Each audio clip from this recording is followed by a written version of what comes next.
Hey guys, welcome back to Tipharot. It's me Matt here, and today I'm bringing you another viewer submitted lucid dreaming story. This time this one is from Adam Dunn. You can find his Twitter handle in the title. Thank you Adam for submitting your story. It's a great story, let's get right into it.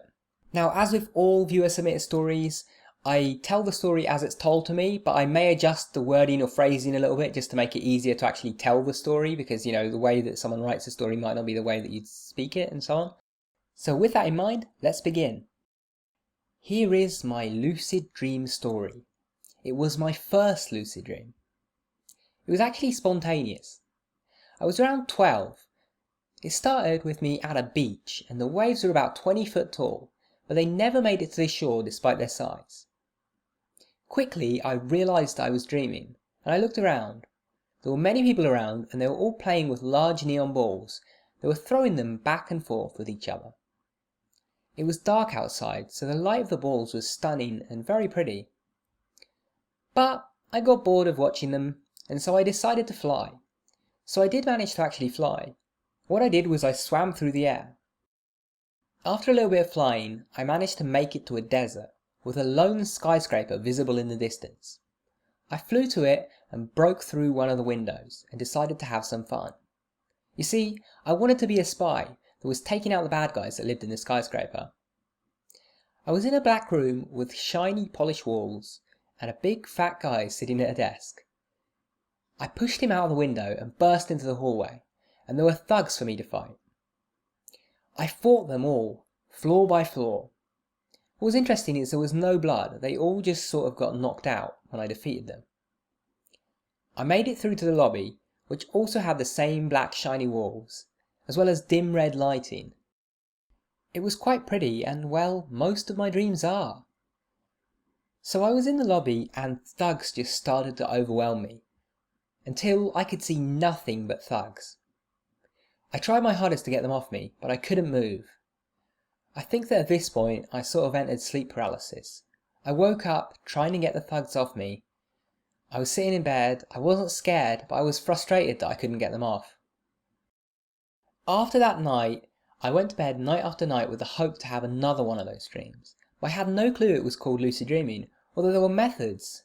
So it wasn't until years later, and thanks to your channel, that I taught myself to do it. So first of all, Adam, that's awesome, and I'm really glad that my channel has helped you be able to lucid dream again. Second of all, thank you for sharing your story. That was a really awesome story. I really liked how you were able to fly in your first ever lucid dream, and no one ever told you what lucid dreaming was or how to fly in a lucid dream, and you just figured it out. You tried to swim through the air and it worked.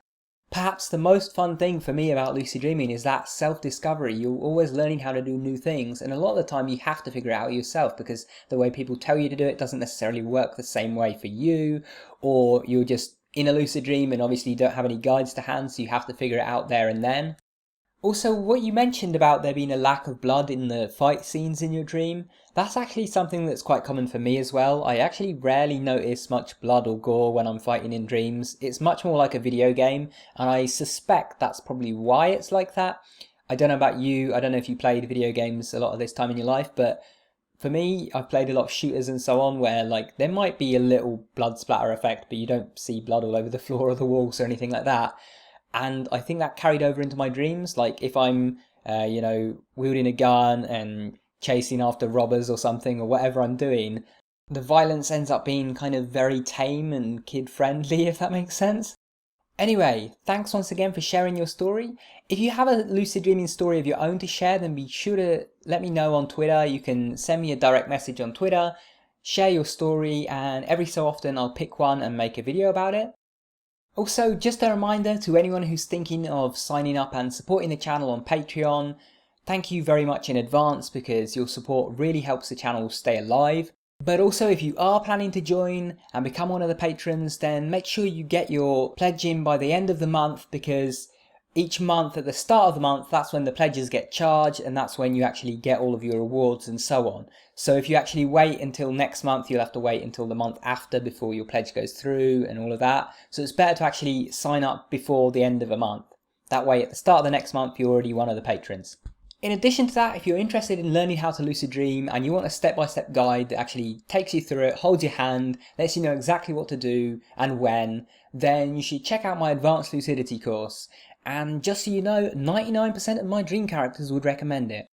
Anyway, that's been all for this video. If you like the video, be sure to subscribe. And if you do want to support the channel, then check out my Patreon page. Now if you want to keep watching, pick one of the 2 videos on screen, go watch your favourite, and I'll see you soon. Take care.